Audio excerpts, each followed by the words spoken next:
হাজারো মানুষের প্রাণহীন ও বৈশ্বিক অর্থনীতিকে টালমাটাল করে দেওয়ার যুদ্ধের অবসানে শান্তি আলোচনা চালিয়ে নেওয়ার সুযোগ দিতে ইরানের সঙ্গে যুদ্ধবিরতির মেয়াদ অনির্দিষ্টকালের জন্য বাড়িয়েছেন যুক্তরাষ্ট্রের প্রেসিডেন্ট ডোনাল্ড ট্রাম্প। মঙ্গলবার যুদ্ধবিরতির মেয়াদ শেষ হওয়ার মাত্র কয়েক ঘন্টা আগে তিনি এ ঘোষণা দেন।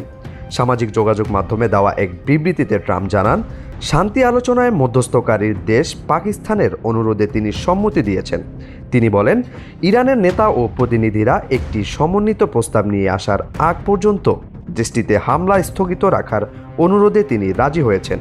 2 সপ্তাহ আগে শুরু হওয়া এ যুদ্ধবিরতির মেয়াদ বাড়ানোর বিষয়ে ট্রাম্প বলেন, ইরানের প্রস্তাব জমা দেওয়া এবং আলোচনা কোনো একটি চূড়ান্ত পরিণতিতে না পৌঁছানো পর্যন্ত এটা কার্যকর থাকবে।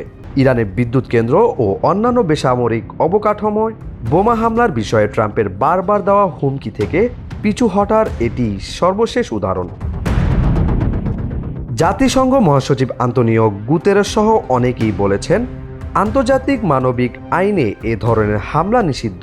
রয়টার্স জানিয়েছে, এ বিষয়ে ইরান, ইসরায়েল বা পাকিস্তানের পক্ষ থেকে তাৎক্ষণিক কোনো মন্তব্য পাওয়া যায়নি। ইরানের বিরুদ্ধে যুক্তরাষ্ট্রের 2 মাসের যুদ্ধের মিত্র ইসরায়েল যুদ্ধবিরতি অনির্দিষ্টকাল বাড়ানোর ট্রাম্পের এই সিদ্ধান্তে সম্মত হয়েছে কিনা তাও পরিষ্কার হয়নি।